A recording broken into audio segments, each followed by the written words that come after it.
Bonsoir à tous. On débute ce journal du mercato du côté de l'Angleterre, plus précisément chez les Gunners d'Arsenal. C'est officiel, le remplaçant d'Unai Emery a été nommé aujourd'hui, et c'est l'ancien fidèle adjoint de Pep Guardiola à Manchester City, Mikel Arteta. L'ancien joueur des Gunners s'est engagé pour 3 ans et demi. À 37 ans, il devient le 20e coach de l'histoire d'Arsenal et va relever son premier challenge en tant qu'entraîneur principal. Ce dernier a déclaré: "C'est un immense honneur, Arsenal est l'un des plus grands clubs du monde, nous devons être en compétition pour les meilleurs trophées." La direction des Gunners a justifié le choix Arteta.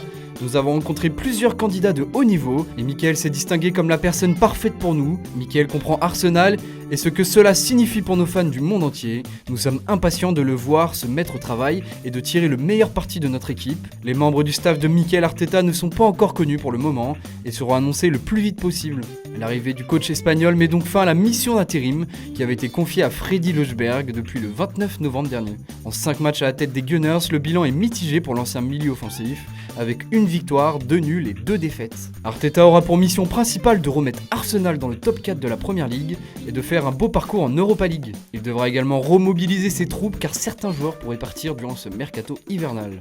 En effet, Mesut Özil est le premier concerné par un départ. L'Allemand de 31 ans serait proche de filer en prêt du côté de Fenerbahçe selon la presse anglaise. Embourbé dans des soucis extrasportifs, Mesut Özil était placardisé dans cette première partie de saison par Unai Emery avant de retrouver du temps de jeu avec Ljungberg.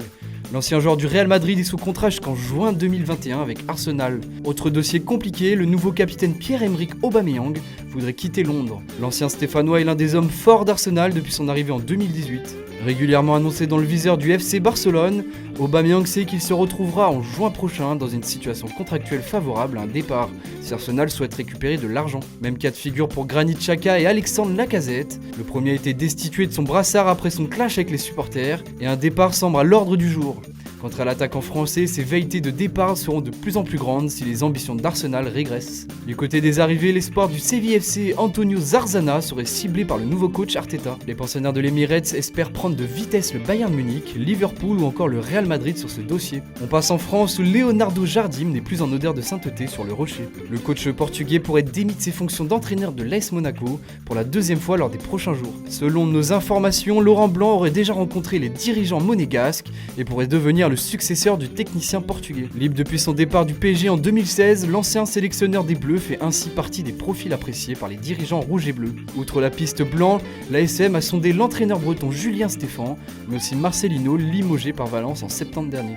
Concernant Hatem Ben Arfa, sa situation devrait évoluer lors de ce mercato hivernal. Selon nos informations, Galatasaray est entré en contact avec l'entourage de l'ancien joueur du Stade Rennais. Le club turc lui a d'ailleurs formulé un juteux contrat de 18 mois avec un salaire annuel de 3 millions net par an. De quoi laisser réfléchir Hatem Ben Arfa.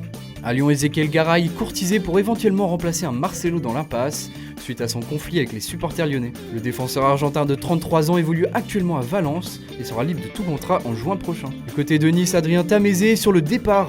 Le milieu de terrain est en manque de temps de jeu avec les Aiglons. Selon nos informations, l'ancien Valenciennois a un bon de sortie de la part des dirigeants niçois et un départ cet hiver est envisageable. À l'étranger, Paul Pogba ne devrait pas partir de Manchester United cet hiver. C'est son entraîneur Ole Gunnar Solskjaer qui a confirmé que son milieu de terrain ne sera pas vendu durant ce mercato. En Italie, le Napoli de Gennaro Gattuso risque de vivre un mercato mouvementé. Plusieurs noms ont déjà filtré pour renforcer l'effectif napolitain. Lucas Torreira d'Arsenal, Sofiane Amrabat, Amir Ramani et Marash Kumbula, tous les 3 joueurs du Hellas Vérone.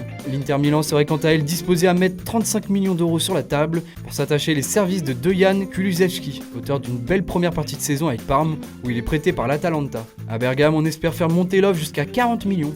Enfin, c'est officiel, Anthony Libombe est de retour au FC Nantes. L'ailier belge était prêté au Standard de Liège depuis cet été. Tommy Alderweireld a enfin prolongé son contrat avec les Spurs de Tottenham jusqu'en juin 2023. L'international belge est arrivé en 2015 en provenance de Southampton. Thibaut Vargas, jeune latéral droit prometteur, a signé son premier contrat professionnel du côté de Montpellier. Voilà, c'est tout pour aujourd'hui. Bonne soirée à tous et rendez-vous demain pour de nouvelles informations sur le mercato.